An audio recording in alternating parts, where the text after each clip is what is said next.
কে প্রভুর দরবার থেকে ক্ষমা করিয়ে নিতে চাইলে আমাদের উচিত রমজান যেভাবে কাটানোর জন্য নবীজি আমাদেরকে নির্দেশ দিয়েছেন, সাহাবায়ে কেরামরা যেভাবে কাটিয়েছেন রমজান মাস, ঠিক তেমনিভাবে আমাদের উচিত সেভাবে কাটানো, যদি নিজেকে আল্লাহর দরবারে মূল্যবান বানাতে চাই।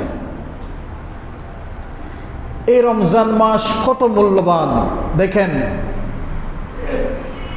11 মাসের নাম আল্লাহ নিজেই রেখেছেন। 11 মাস যেটা আরবি মাস আছে, 12 মাসের নাম আল্লাহ নিজে রাখেন নাই। আরবি মাস কয় মাস? বাংলা যেমন 12 মাসে 1 বছর, ইংরেজি যেমন 12 মাসে 1 বছর, আরবিও 12 মাসে 1 বছর। এই 11 মাসের নাম আরবরা রেখেছেন।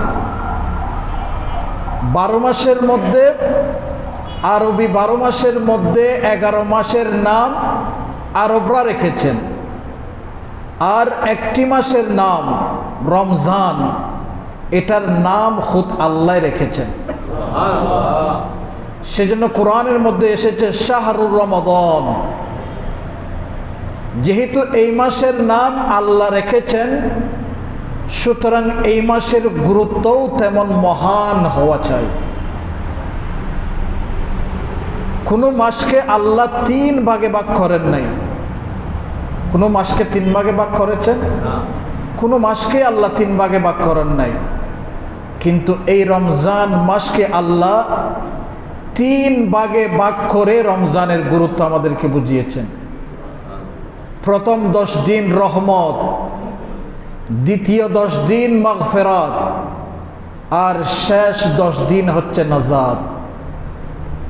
রমজান মাসের চাঁদ উদিত হতে দেরি, রমজান মাসের চাঁদ ওঠার সাথে সাথে আমরা সবাই আল্লাহর রহমতের চাদরের ভিতরে ঢুকে গিয়েছি।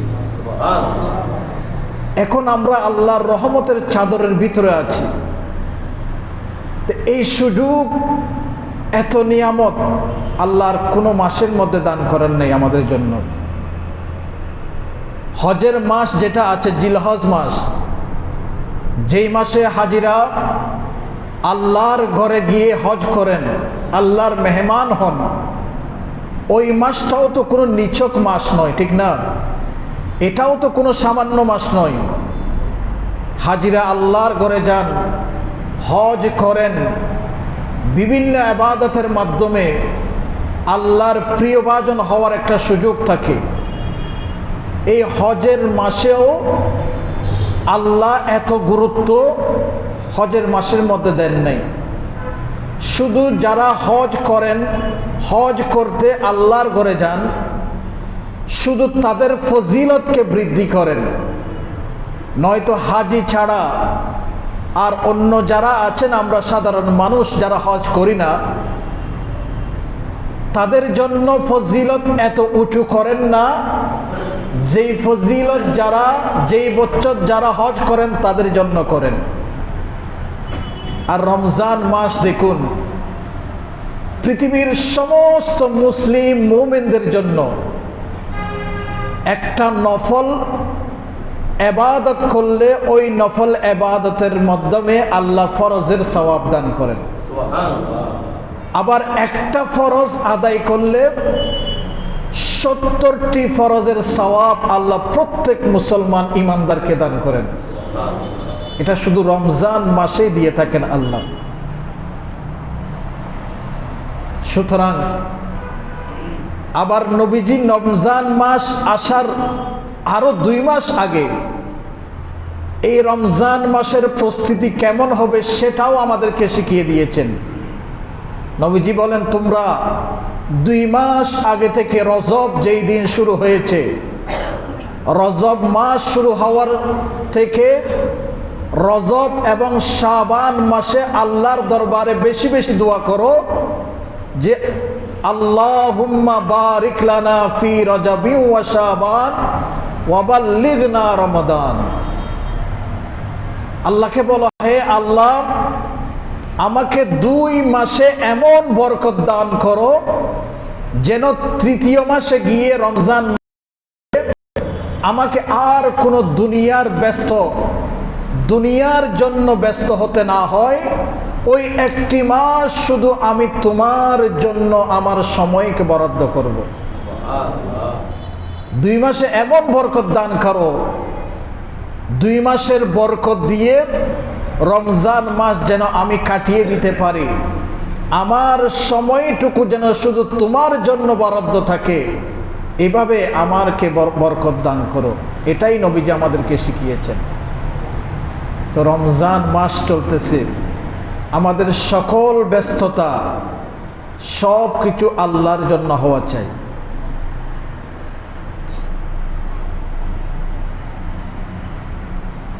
নবীজি বলেছেন, এই মাসের বদলা, রমজান মাসের বদলা আল্লাহ নিজের হাতেই দিবেন। আবার এটাও বলেছেন, রমজান মাসের নেক আমলের বদলা আমি এমনভাবে আমার বান্দাকে দান করব যে ওই নেক আমলের বদলার হিসাব তোমরা করতে পারবে না। এমন বদলা দান করব, এমন ব্যাপক বদলা দিব, এটা গণনা করেও শেষ করা যাবে না, আবার লিখেও শেষ করা যাবে না। এমন বদলা আমি রমজান মাসে যারা রমজানের সম্মানার্থে ইবাদত করবে, রোজা রাখবে, তাদেরকে আমি সেইভাবে বদলা দান করব। আবার অন্য এক হাদিসের মধ্যে এসেছে, নবীজি বলেছেন, রমজান মাসের রোজার ফজিলতের প্রতি গুরুত্ব দিতে গিয়ে আল্লাহ রমজান মাসের বদলা নিজেই হয়ে যাবেন। যারা রমজান মাসে রোজা রাখবে, রমজান মাসে ইবাদত করবে, যেভাবে রমজান মাস কাটানো দরকার সেভাবে কাটাবে, তাদেরকে মূল্য আল্লাহ নিজেই হয়ে যাবেন, তার মূল্য আল্লাহ নিজেই হয়ে যাবে। এটা বোঝানোর জন্য, এটা বোঝার জন্য ওই ঘটনা আপনাকে বুঝতে হবে যে বাদশাহ হারুনুর রশিদের একটা সত্য ঘটনা আছে। বাদশাহ হারুনুর রশিদ একদিন সমস্ত দরবারের মানুষদেরকে ঘোষণা দিয়েছে যে আজকে আমি তোমাদের জন্য স্পেশাল উপহার রাখব। যে সামনে বাদশাহ হারুনুর রশিদের সামনে বিভিন্ন হীরা, মুক্তা, স্বর্ণ, চাঁদি ছিটিয়ে দিয়েছেন। এবার দরবারের সকল মানুষকে ঘোষণা দিয়েছেন, আজকে এই মুহূর্তে যে যেটার উপর হাত রাখবে সেটার মালিক সে হয়ে যাবে। সামনে ফ্লোরের মধ্যে স্বর্ণ, চাঁদি, রূপা, হীরা, মুক্তা, জহর এগুলা ছিটিয়ে রেখেছেন। রেখে বলেছেন, যার ইচ্ছা যে যেটার উপর হাত রাখবে এটার মালিক সেই হয়ে যাবে। তো সেই ঘোষণার সাথে সাথে সমস্ত উজিররা যে যেটা পেয়েছে সামনে সেটার উপর হাত রেখেছে এটার মালিক হওয়ার জন্য। তো বাদশাহ হারুনুর রশিদের একজন কৃতদাস ছিলেন, তার নাম ছিল আয়াস। সে বাদশার পিছনে দাঁড়িয়ে আছে, বাদশার পিছনে, চেয়ারের পিছনে দাঁড়িয়ে আছে। এদিকে সমস্ত উজিররা দরবারে যারা উপস্থিত আছেন সবাই যার যার মতো করে সম্পদ লুটে নেওয়ার জন্য হাত দিচ্ছেন সম্পদের উপর। তো বাদশাহ দেখতে পেলেন তার তার কৃতদাস আয়াস ওনার পিছনে দাঁড়িয়ে আছেন। তো আয়াসকে বলতেছে, তুমি কেমন বেওকুফ যে সবাই সম্পদ খুঁড়ে নেওয়ার জন্য উঠে পড়ে লেগে আছে, ব্যস্ত হয়ে গিয়েছে, আর তুমি আমার পিছনে দাঁড়িয়ে আছো। তোমার যদি বেশি দূরে যেতে না চাই, আমার সামনেও তো একটা মূল্যবান সম্পদ আছে, ওটার উপর তো হাত দিয়ে এটার মালিক হতে পারো তুমি। তো ওই কৃতদাস আয়াস বলতেছেন, বাদশাহ সাহেব, হুজুর আপনার ঘোষণা যদি সত্য হয়, আপনি যেই ঘোষণা দিয়েছেন এটা যদি সত্য হয়, তাহলে আমি হাত রাখতে পারি। তো বাদশাহ হারুনুর রশিদ বলতেছেন, আমার ঘোষণা সত্য, সেই জন্য তো সবাই যার যার মতো করে সামনে যেটা পেয়েছে এটার উপর হাত রেখেছে। আমার ঘোষণাটা অবশ্যই সত্য। ওই কৃতদাস আয়াস বলতেছে, ঠিক আছে মালিক, আমি আপনার উপর হাত রাখলাম, আমি আপনার উপর হাত রাখলাম। এখন তো তারা সামান্য জিনিস পেয়ে যার সামনে যেটা আছে সেটার উপর হাত রেখে ওটার মালিক হবে, আর আপনি তো সমস্ত রাজ্যের মালিক। আপনি যেহেতু সমস্ত রাজ্যের মালিক, আপনার উপর আমি হাত রাখলাম, আপনার মালিক আজ থেকে আমি হয়ে গেলাম।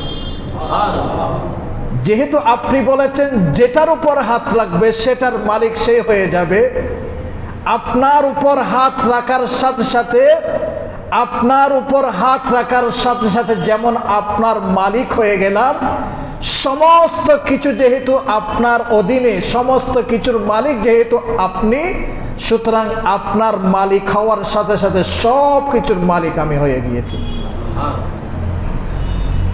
তো সেই জন্য আল্লাহ বলতেছেন যে রোজাদারের বদলা আমি নিজেই হয়ে যাব।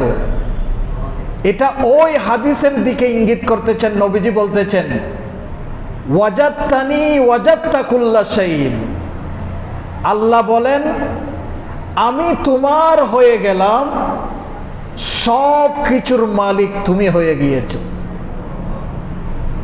আমি যদি তোমার হতে পারি, আমি যদি তোমার হয়ে যাই, তাহলে সব কিছুর মালিক তুমি হয়ে গেলাম। তো সেজন্য বলছি, রমজানের বিনিময়ে, রোজার ইবাদতের বিনিময়ে আল্লাহ যখন আমার রোজার বদলা হয়ে যাবে, তাহলে পৃথিবীর সব কিছুর মালিক আমি হয়ে গেলাম, সব কিছু আমার অধীনস্থ হয়ে গেল। এটা একমাত্র রোজার মাধ্যমে সম্ভব, রোজা দ্বারা সম্ভব। আর আল্লাহর রসুলের হাদিস তো মিথ্যা হয় না। তো সুতরাং কিভাবে নিজেকে দামি করানো যায়, কিভাবে আল্লাহর সমস্ত ভালোবাসা আপনার দিকে হওয়া চাই, সব কিছুর ফোকাস আপনি কেন্দ্রবিন্দু, এটা একমাত্র রমজানের রোজার মাধ্যমে সম্ভব। শুধু রোজা নয়, রমজানের যত ইবাদত আছে ওই ইবাদতগুলোর মাধ্যমে সম্ভব। আল্লাহ রোজা দিয়েছেন, রোজার মাধ্যমে দুইটা জিনিসের উপকার আমাদের হয়, একটু খেয়াল করবেন। রমজানের রোজার মাধ্যমে মানুষের দুই জিনিসের উপকার হয়। একটা হচ্ছে আধ্যাত্মিক উপকার, আর একটা হচ্ছে শারীরিক উপকার। একটা হচ্ছেন বাতেন, ভিতরগত উপকার, আর একটা হচ্ছে বাহিরগত উপকার। রোজার মাধ্যমে আমাদের শারীরিক উপকার আছে। বর্তমানে বিজ্ঞান এটা স্বীকার করতেছে যে মানুষ যখন রোজা রাখে, রোজার মাধ্যমে মানুষের শরীরের ভিতরে কিছু লুকায়িত জীবাণু থাকে। ওই জীবাণুগুলা রোজার মাধ্যমে ভ্যানিশ হয়ে যায়, মারা যায়। সেই জন্য তো বর্তমানে সায়েন্স বিজ্ঞানীরা তারা এটা বলতে বাধ্য হয়েছে এবং তারাও রোজা রাখে। যদিও বা বিধর্মী, যদিও বা বিজাতি, তারা রোজাকে রোজা বলে না, তারা শব্দ চেঞ্জ করে বর্তমানে বলতেছে অটোফেজি। রোজা বলে না, রোজা বললে তো এটা আমাদেরকে অনুসরণ করা হয়ে যাবে। বিজাতিরা, বিধর্মীরা যদি রোজা বলে তাহলে মুসলমানকে অনুসরণ করা হয়ে যাবে। আর রোজার শব্দের ভিতরে যে তাসির আছে, ওই তাসির যখন চলে যাবে তখন তারা হেদায়েতও লাভ করতে পারে। প্রত্যেক শব্দের ভিতরে তো একটা তাসির আছে, ক্রিয়া আছে, প্রতিক্রিয়া আছে, ঠিক না? অথবা ওই রোজা শব্দ ব্যবহার করলে ওই প্রতিক্রিয়াটা এমনভাবে তাদের ভিতরে কাজ করবে, হয়তো এটার দ্বারা তারা হেদায়েত লাভ করতে পারে। অথবা এটাও হতে পারে রোজা শব্দ বললে এটা মুসলমানের অনুসরণ হয়ে যেতে পারে, সেই জন্য রোজা শব্দ ব্যবহার না করে তারা এখন শব্দ চেঞ্জ করে বলতেছে অটোপেজি, আবার অনেকেই বলতেছে ডায়েট।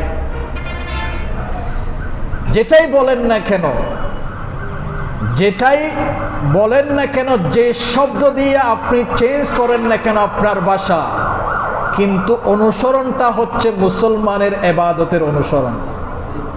তারা বলতেছে 1 বছর মানুষের শরীরের ভিতরে বিভিন্ন খাবার দাবার পরিবেশের কারণে, আবহাওয়ার কারণে মানুষের শরীরের ভিতরে এমন কিছু জীবাণু সৃষ্টি হয় যেই জীবাণুগুলা কোনো মেডিসিন দিয়ে নষ্ট করা সম্ভব নয়।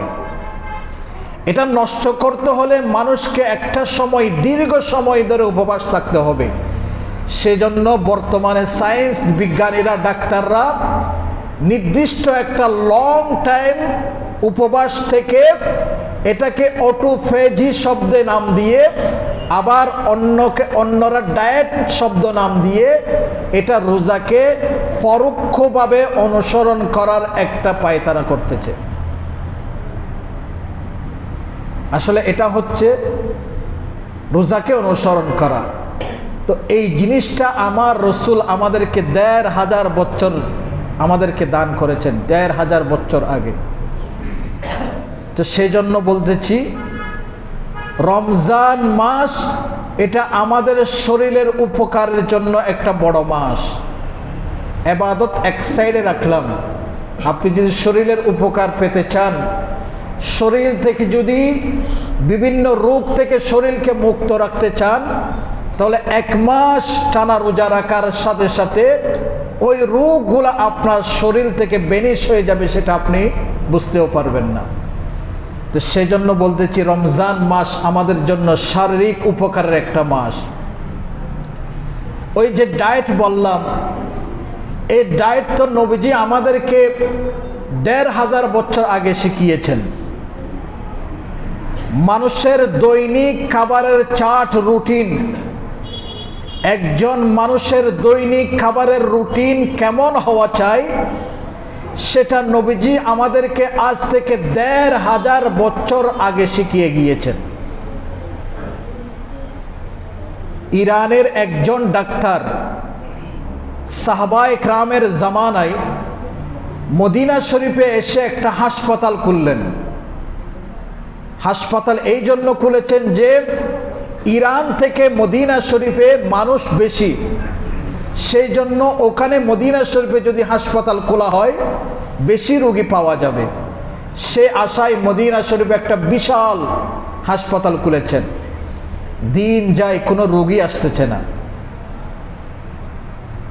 এরকম কয়েকদিন যাওয়ার পরে ওই ডাক্তার মদিনা শরীফের কয়েকজন লোককে জিজ্ঞেস করলেন যে তোমাদের অসুখ বিসুখ হয় না কেন? তোমরা তো দেখি হাসপাতালে ডাক্তার কাছে আসো না, তোমাদের কি অসুখ হয় না? বলে না, আমাদের তেমন কোনো অসুখ হয় না। তো ওই ডাক্তার জিজ্ঞেস করতেছেন তোমাদের খাবারের পদ্ধতি কেমন? তো ওই ব্যক্তি বলতেছেন নবীজি আমাদেরকে যেইভাবে খাবার খেতে বলেছেন, যেই পদ্ধতি আমাদেরকে শিখিয়েছেন, ওভাবে আমরা খাবার গ্রহণ করি। তো ডাক্তার জিজ্ঞেস করেছেন নবীজি তোমাদেরকে কিভাবে খেতে বলেছেন, কোন পদ্ধতিতে খেতে বলেছেন? তো বলেন, নবীজি বলেছেন লা তাকুল হাত্তা তাজু, যতক্ষণ পর্যন্ত তোমাদের প্রচন্ড খিদা হবে না ততক্ষণ পর্যন্ত তোমরা খাবার গ্রহণ করবে না। যদি বা ওই খাবার তোমার সামনে আসে, দামি খাবার হোক না কেন, যত দামি খাবার হোক, যত সুস্বাদু খাবার হোক, যতক্ষণ পর্যন্ত তোমার পেটে প্রচন্ড খিদা অনুভব হবে না ততক্ষণ পর্যন্ত তুমি খাবে না। 1 নম্বর। আবার নবীজি এটাও বলেছেন ইদা আকালতা ফালা তাশবা, যখন তোমরা খাবে তখন তোমরা পেট ভর্তি করে খাবে না। খাবার গ্রহণ করবে কিন্তু পেট ভর্তি করে খাবার গ্রহণ করবে না। আর তৃতীয় নম্বর, তোমরা যখন খাবার খাবে, খাবারের আগে তোমার পেটকে 3 ভাগে ভাগ করবে। প্রথমে এক ভাগ খাবারের আগে পানি দিয়ে ভর্তি করবা, এরপরে আরেক ভাগ খাবার দিয়ে ভর্তি করবা, বাকি আরেকটি ভাগ তোমাকে পেটের মধ্যে খালি রাখতে হবে। এইভাবে 3টা নিয়ম যদি তোমরা ফলো করো, নবীজি বলতেছেন তোমাদের মৃত্যুর রোগ ছাড়া আর কোনো রোগ হবে না।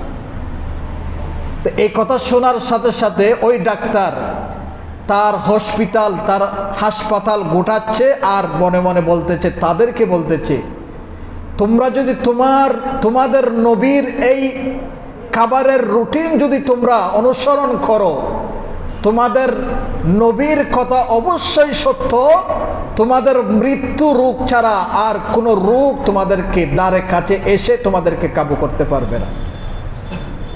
তো যেটা বলছিলাম, ডায়েট যেটা আজকে বর্তমানে সায়েন্স বলতেছে, বিজ্ঞানীরা বলতেছে, ডাক্তাররা বলতেছে, এই ডায়েট তো আমাদেরকে 1500 বছর আগে নবীজি আমাদেরকে শিখিয়ে গিয়েছেন। যদিও বা আমরা নবীজির উম্মত হয়েও আমরা সেই অনুসরণ করছি না, সেই খাবারের রুটিন আমরা অনুসরণ করতেছি না। তো যেটা বলছিলাম যে রোজা আমাদেরকে 2টা উপকারের জন্য এসেছে। কয় উপকার? 2 উপকার। প্রথমে বলেছিলাম শারীরিক উপকার, আর দ্বিতীয় নম্বর হচ্ছে রমজান মাস আমাদের জন্য এসেছেন আধ্যাত্মিক উপকার। রমজানের বিনিময়ে আমাদের আধ্যাত্মিক উপকার হাসিল হয়। যেমন আল্লাহ বলছেন, কুতিবা আলাইকুমুস সিয়াম কামা কুতিবা আলাল্লাযীনা মিন ক্বাবলিকুম লাআল্লাকুম তাত্তাকুন। আমি তোমাদের জন্য রোজাকে ফরজ করেছি, কামা কুতিবা আলাল্লাযীনা মিন ক্বাবলিকুম, তোমাদের আগেও মানুষের উপর রোজা ফরজ ছিল, লাআল্লাকুম তাত্তাকুন, এই রোজার বিনিময়ে যেন তুমি মুত্তাকি হতে পারো। রোজার উদ্দেশ্য কি বলেন না? রোজার উদ্দেশ্য হচ্ছে আমরা মুত্তাকি হওয়া, আমরা তাকওয়াবান হওয়া, মুত্তাকি হিসেবে আল্লাহর দরবারে কবুল হতে পারি। তো এবার আপনারা প্রশ্ন করতে পারেন, হুজুর মুত্তাকি শব্দের অর্থ কি? মুত্তাকি এটা কিভাবে হওয়া চাই? মুত্তাকি হতে হলে আপনাকে 4টা জিনিসের 4টা গুণ আপনার থাকতে হবে। কয়টা গুণ? 4টা গুণ আপনার থাকতে হবে। এই 4 গুণ যদি আপনার থাকে তাহলে আপনি মুত্তাকি হতে পারবেন। 1 নম্বর, আল খাউফু মিনাল জালিল, আল্লাহকে ভয় করা। আল্লাহকে ভয় করা মানে কোনো বান্দা এমন কাজ করবে, কোনো কাজ করার আগে এই কথা ভাববে যে আমি যেই কাজ করতে যাচ্ছি এই কাজ আল্লাহ এবং রসুল করতে বলেছেন কিনা।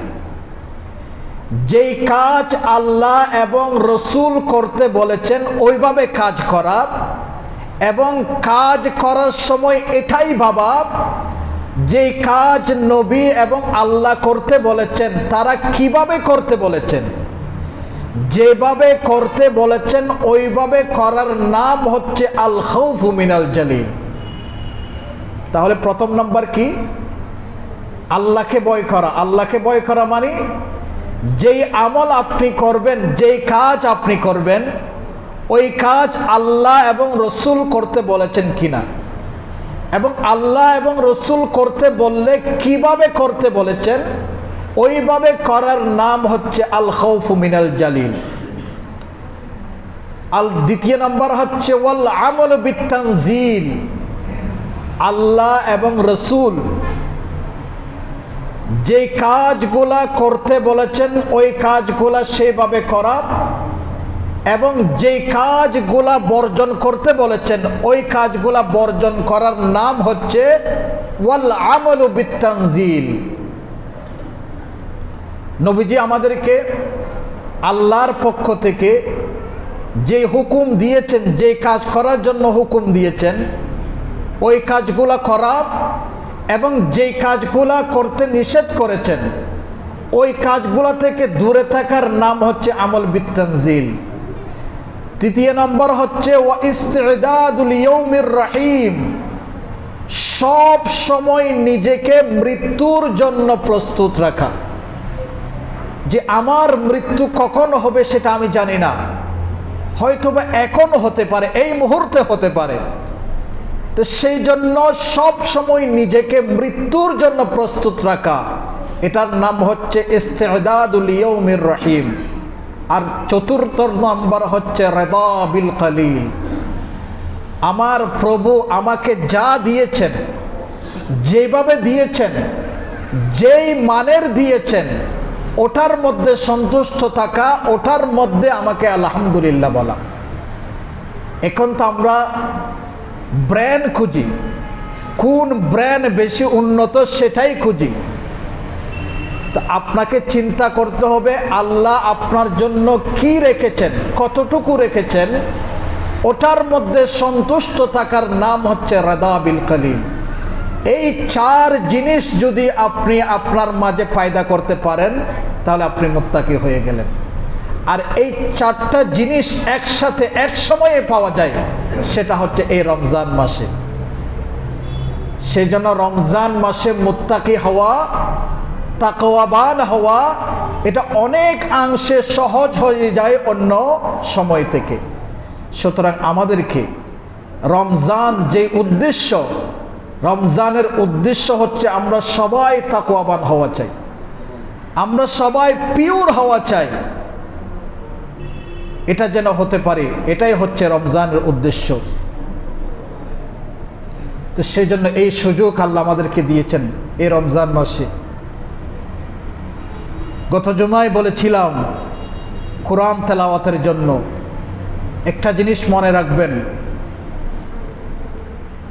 দুইটা জিনিস আল্লাহর দরবারে আপনার পক্ষ হয়ে লড়বে, দুইটা জিনিস আপনার পক্ষ হয়ে লড়বে আল্লাহর দরবারে। সেটা দুইটা, সেই দুই জিনিস হচ্ছে, একটা হচ্ছে রোজা, একটা হচ্ছে রমজান মাস, আর একটা হচ্ছে কোরআন।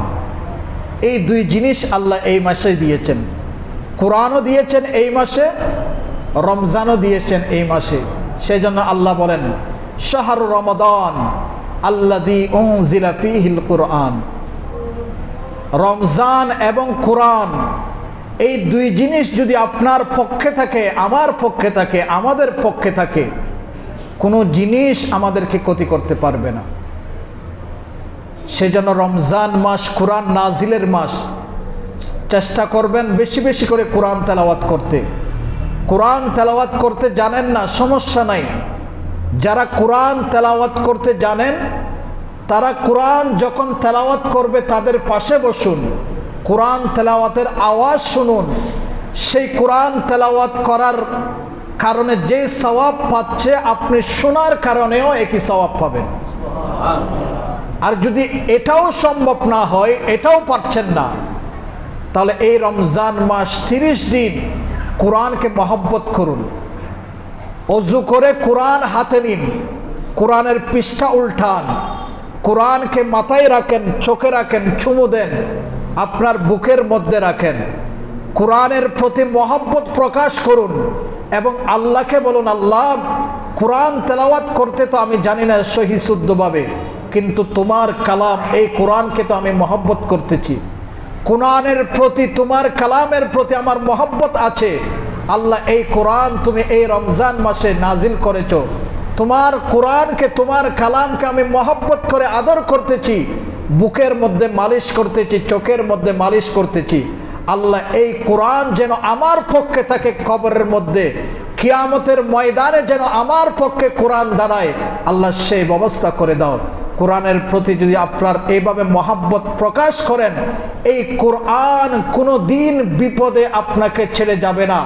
কবরের মধ্যে যখন কোনো দিন কেউ থাকবে না, অন্ধকার কবরে, তখন কোরআন আপনার পাশে থেকে কোরআনের আলো প্রজ্বলিত করে আপনাকে সাহস যোগাবে। কিয়ামতের ময়দানে আপনার কোনো সামান না থাকলে কোরআন আপনাকে ফেলে কোথাও যাবে না। কোরআন আপনাকে সুপারিশের মাধ্যমে ফুলসিরাত পার করে জান্নাতে যাওয়ার সুব্যবস্থা করে দিবেন। সুবহানাল্লাহ। আর এই রমজান মাসে আরেকটা বড় সুযোগ, রমজান মাসে তারাবির নামাজের মাধ্যমে আল্লাহর প্রিয় হওয়া অনেক সহজ। প্রত্যেক তারাবির নামাজের প্রত্যেক সিজদার বিনিময়ে আল্লাহ ১৫০০ নেকি দান করেন। কয় হাজার নেকি? এক সিজদার মাধ্যমে আল্লাহ ১৫০০ নেকি দান করেন। তাহলে ২০ রাকাতের মধ্যে কয়টা সিজদা?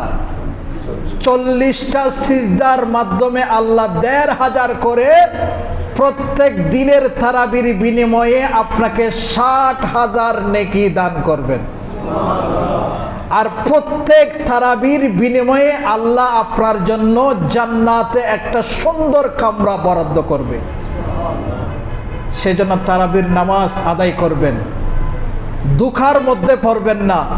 বর্তমানে তো তারাবি নিয়ে অনেকে বিভিন্ন ধরনের রাজনীতি করতেছে। কেউ বলতেছে ৮ রাকাত, কেউ বলতেছে ১০ রাকাত।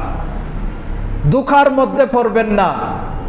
আমি তাদেরকে বলতে চাই, আচ্ছা আপনাদের দাবির প্রেক্ষিতে কিছুক্ষণের জন্য তারাবি আমি ১০ রাকাত মেনেই নিলাম, কিন্তু আর বাকি ১০ রাকাত আপনি নফল হিসাবে তো পড়তে পারেন। আর বাকি ১০ রাকাত নফল হিসাবে তো পড়তে পারেন, কারণ রোজার মধ্যে নফল পড়লে এটা সওয়াব হয়, ফরজের সওয়াব। আপনি ১০ রাকাত নফল হিসাবে পড়েছেন, কিন্তু সওয়াব পাবেন তো ফরজের সওয়াব। তো বাকি ১০ রাকাত এটা নফল হিসেবে পড়েন না, তাতে তো কোনো সমস্যা নাই। তো সেই জন্য বলছি, দুঃখার শিকার মধ্যে পড়বেন না, দুঃখার শিকার হবেন না, নিজের পায়ে নিজে কোড়াল মারবেন না। আচ্ছা আপনারা বলুন, যারা তারাবির নামাজ ১০ রাকাত বলতেছে, তারা আপনার জন্য অথবা তাদের জন্য লাভ করতেছে নাকি ক্ষতি করতেছে? তারা তো নিজেই ক্ষতি হচ্ছে, আবার মানুষকে ক্ষতিগ্রস্ত করতেছে। রমজান মাসে তো একটা নফল আদায় করলেও তো একটা ফরজের সওয়াব পাওয়া যাবে।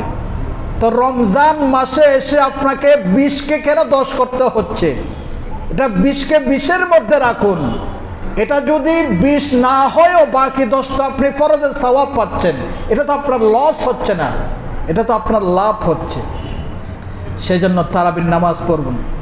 তারাবির নামাজ পড়তে গিয়ে কেউ এই ধরনের মার্কেটিংয়ের শিকার হবেন না।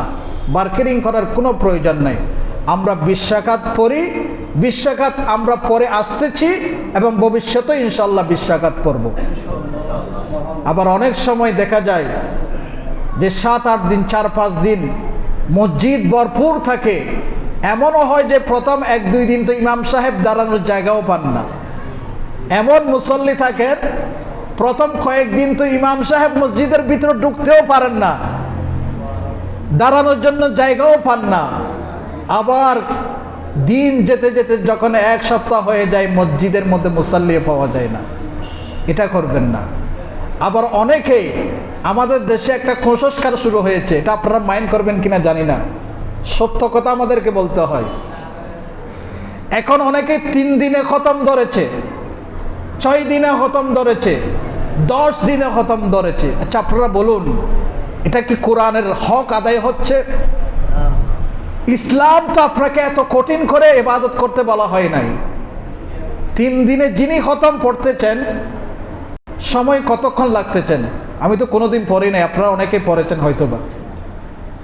কয়টা বাজে বলুন তো তারা বিশেষ হতে? 1টা-2টা বাজে না? হ্যাঁ, 2টা। এত কষ্ট করে ইসলাম কি বলেছে যে একদিনে 10 পারা তারাবির মধ্যে শেষ করতে হবে? এটা কোথায় পেয়েছেন? আসলে আমরা ধর্মকে এমনভাবে করে ফেলেছি, এটা শুধু আমাদের লাভের কথা চিন্তা করে আমাদের মতো করে বানিয়ে ফেলেছি। আচ্ছা আপনারা বলুন, যিনি 3 দিনে খতম শেষ করতেছেন, আপনারা মাইন্ড করতেছেন?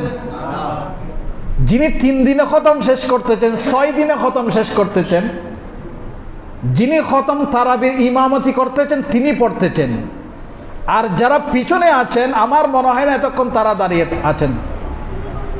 ইমাম সাহেব যখন নামাজ নিয়ত করেন উনি বসে থাকেন, উনি দেখে থাকেন কখন ইমাম সাহেব রুকুর মধ্যে যাবেন। ইমাম সাহেব যখন রুকুর মধ্যে গেলেন তিনি আল্লাহু আকবার বলে দাঁড়িয়ে নিয়ত করলেন। আপনারা বলুন এটা কার সাথে বাটপারি করতেছেন, কাকে ধোঁকা দিচ্ছেন? আপনি আল্লাহকে ধোঁকা দিচ্ছেন। তো 3 দিনে খতম পড়ার কি প্রয়োজন? নিয়মটা হচ্ছে দৈনিক 1 পারা করে কোরআন তেলাওয়াত করা। এটা একদম প্রথম যুগ থেকে, সাহাবায়ে কেরামের যুগ থেকে, এবং নবীজিও এভাবে করতেন। যখন রমজানের চাঁদ উদিত হতো জিবরিল নবীর কাছে আসতেন, জিবরিল 1 পারা নবীকে শোনাতেন, আবার নবীজি 1 পারা জিবরিলকে শোনাতেন। এইভাবে 30 দিনে 1 খতম কোরআন শেষ করতেন। এটা হচ্ছে সুন্নত তরিকা। এবং বিভিন্ন জায়গায়, সৌদি আরবে দেখবেন, বিভিন্ন আরব কান্ট্রির মধ্যে এই 6 দিনে 3 দিনে কোনো তারাবির সিস্টেম নাই। ওই 27 দিনে কদরের রাতে তারা বিশেষ করবে, সিস্টেম হচ্ছে এটাই। এবং সিস্টেম করে দিয়েছেন প্রত্যেক রুকু সিস্টেম করে দিয়েছেন, 1 রাকাতের মধ্যে 1 রুকু তেলাওয়াত করবে। কোরআনের মধ্যেও এভাবে আছে রুকু সিস্টেম। 1 রুকু শেষ করবে, তারপর রুকুর মধ্যে যাবে। একদিনে 20 রুকু করে পড়বেন, একদিনে 20 রুকু, 1 রাকাতের মধ্যে 1 রুকু। কোরআনের মধ্যে ওইভাবে সেটিং করা আছে। কিন্তু আমরা আমাদের মঙ্গলের জন্য আমরা আমাদের মতো করে সিস্টেমকে পরিবর্তন করে দিয়েছি। আর যারা 3 দিনে খতম শেষ করতেছেন, 6 দিনে খতম শেষ করতেছেন, আবার এরপরে দেখা যায় অনেকে আর তারাবির দ্বারে কাছেও নাই, তারাবিও পড়ে না, ঠিক না? তো সেই জন্য বলছি ধোঁকার শিকার হবেন না। আল্লাহর ওয়াস্তে যেই রোজা আমাকে আলোকিত করার জন্য আমার কাছে এসেছেন, ওই রোজার হক এবং কোরআনের হক যেন যথাযথভাবে আদায় করি। সময় তো হয়ে গিয়েছে। আর একটা গুরুত্বপূর্ণ জিনিস আপনাদেরকে বলি, এই রমজান মাসে আমাদের জন্য একটা সুন্দর আমল আমরা যেন করতে পারি, আমাদের জীবনে যেন বাস্তবায়ন করতে পারি, আমরা যেন অভ্যস্ত হতে পারি, সেটার বড় একটা সুযোগ, একটা আমল এই রমজান মাসে আমরা করতে পারি। সেটা হচ্ছে তাহাজ্জুদের নামাজ। তাহাজ্জুদের নামাজ বড় একটা ইবাদত। আচ্ছা, নবীজি নামাজ ফরজ হওয়ার আগে কি নামাজ পড়তেন না? পড়তেন কি না? 5 ওয়াক্ত নামাজ ফরজ হওয়ার আগে কোন নামাজ পড়তেন? এই তাহাজ্জুদের নামাজ পড়তেন। এই তাহাজ্জুদের নামাজ নবীজির প্রিয় নামাজ ছিল। তাহাজ্জুদের নামাজকে নবীজি বেশি ভালোবাসতেন, সেই জন্য এই নামাজ নবীজির উপর ফরজ ছিল, আবশ্যক ছিল, প্রত্যেক দিন পড়তেন। তো এই রমজান মাস তাহাজ্জুদের নামাজ আমাদের জীবনে একটা সুন্দর আমল পরিণত করার, অভ্যস্ত করার বড় একটা সুযোগ রয়েছে। সেটা হচ্ছে আপনি যখন সাহারি খেতে উঠবেন, যেই টাইমে সাহারি খেতে ওঠেন তার 15 থেকে 20 মিনিট আগে উঠে যাবেন। উঠে যাওয়ার পরে অজু কালাম করে আপনি তাহাজ্জুদের নিয়ত করেন। তাহাজ্জুদের নামাজের নিয়ম হচ্ছে সর্বনিম্ন 2 রাকাত, সর্বোচ্চ 8 রাকাত। তা আপনি 2 রাকাত পড়েন, 4 রাকাত পড়েন, 6 রাকাত পড়েন, 8 রাকাত পড়েন। তো এই সুযোগ আপনি অন্য মাসে পাবেন না। যেহেতু রমজান মাস আমাদেরকে সাহারি খেতে উঠতে হয়, তো সাহারি খেতে যেই টাইমে আমি উঠবো তার থেকে আমি যদি 15-20 মিনিট আগে উঠতে পারি, তাহলে আমি 8 রাকাত তাহাজ্জুদের নামাজ পড়ে এটা আমার জন্য কঠিন হবে না, সহজ হয়ে যাবে। আমরা তো সবাই তো সাহারি খায় অজু করে, ঠিক না? সবাই তো অজু করে সাহারি খায়। তো অজু করার পরে সাহারির আগে, সাহারি খাওয়ার আগে আমি 8 রাকাত, 6 রাকাত, 4 রাকাত, 2 রাকাত যখন যতটুকু সময় পাই ওই সময় আমি তাহাজ্জুদের নামাজটা পড়তে পারি। আর তাহাজ্জুদের নামাজ এমন একটা ইবাদত, এটা বান্দার সাথে আল্লাহর গোপন একটা সম্পর্ক স্থাপন হয়। আল্লাহর সাথে যদি আপনি কথা বলতে চান, আল্লাহর সাথে কথা বলার উপযুক্ত সময় হচ্ছে এই তাহাজ্জুদের সময়। আপনি নামাজ শেষ করেছেন, আল্লাহর সাথে কথা বলুন, মোনাজাতের মধ্যে আল্লাহর সাথে কথা বলুন। আল্লাহ, জীবনে তো অনেক গুনাহ করেছি, তুমি আমাকে প্রিয় বান্দা হিসেবে গ্রহণ করেছো বিদায় রমজান মাস আমাকে দিয়েছো। এবং এই রমজান মাসে তোমার কুদরতের পায়ে সিজদা করার এই মুহূর্তে, এই সময়ে একটা সুযোগ দান করেছো। আল্লাহ, এই মুহূর্তে তুমি আমার গুনাহকে ক্ষমা করে দাও। এই কথা বলে বলে 30 দিন যাবত, 1 মাস লাগাতার তাহাজ্জুদের নামাজের অভ্যস্ত বানিয়ে ফেলেন আপনি নিজেকে। দেখবেন রমজান যাওয়ার পরে আপনি তাহাজ্জুদ নামাজ পড়ার জন্য নিজেই উঠে যাবেন এবং এটা আপনার সুন্দর একটা আমলে পরিণত হয়ে যাবে। যেই ব্যক্তি তাহাজ্জুদ নামাজের অভ্যস্ত হয়ে গিয়েছে, আমল বানিয়ে ফেলেছে, সেই বুঝতে পারবে তাহাজ্জুদ নামাজের মজা কত বেশি। তাহাজ্জুদ নামাজের যে মজা পেয়েছে সেই বুঝতে পারে তাহাজ্জুদের নামাজের মজা কত বেশি। তখন আপনি যখন আল্লাহর সাথে কথা বলবেন, এটা আপনার পরীক্ষিত, আপনি পরীক্ষা করবেন। আজ থেকে পরীক্ষা করুন, সুন্নত, আজ থেকে পরীক্ষা করুন। আমার কথা ধরে আজকে যারা উপস্থিত হয়েছেন, সময় যদিও একটু বেশি যাচ্ছে, আজকে সবাই তাহাজ্জুদের নামাজের নিয়ত করুন আজ থেকে, যে 30 রমজান পর্যন্ত, যতদিন পর্যন্ত শাওয়ালের চাঁদ উঠবে না, এতদিন পর্যন্ত তাহাজ্জুদ নামাজের আমি নিয়ত করব, প্রত্যেক দিন নামাজ পড়ব। আজ থেকে নিয়ত করুন। পড়তে পড়তে পড়তে পড়তে যখন তাহাজ্জুদের নামাজ শেষ করবেন, মোনাজাত যখন করবেন, তখন নিজেই ফিল করতে পারবেন যে আপনি প্রভুর সাথে কথা বলতেছেন, প্রভু আপনার সাথে কথা বলতেছে। যদিও বা আপনার প্রভুর আওয়াজ আপনি শুনতেছেন না, কিন্তু যখন প্রভুকে আপনার মনের কথা আপনি ব্যক্ত করবেন ওই টাইমে, তখন ভিতরে একটা আনন্দ আপনি পাবেন। এক ধরনের আনন্দ যেটা পাবেন সেটা কিন্তু অন্য সময় আপনি পাবেন না। আজ থেকে একটু পরীক্ষা করুন আপনারা। ওই সময় আল্লাহর কাছে কান্নাকাটি করুন। অন্য সময় আল্লাহর দরবারে কান্নাকাটি করলে আপনার চোখের পানি পড়তো না। আপনি আজকে ট্রাই করুন, তাহাজ্জুদের সময়, তাহাজ্জুদ নামাজের পরে আল্লাহর দরবারে মোনাজাতে কান্না করুন, দেখবেন অনায়াসে আপনার চোখ দিয়ে পানি বয়ে পড়তেছে। তো সুতরাং আল্লাহ আমাদেরকে কবুল করুন। এই রমজান মাসের মাধ্যমে আল্লাহ আমাদের সমস্ত গুনাহকে ক্ষমা করে এই রমজান মাস যেন আমি যথাযথভাবে মূল্যায়ন করতে পারি, সেই তৌফিক আল্লাহ আমাদের প্রত্যেকে দান করুন। আমিন। আসসালামু আলাইকুম ওয়া রাহমাতুল্লাহি ওয়া বারাকাতুহু।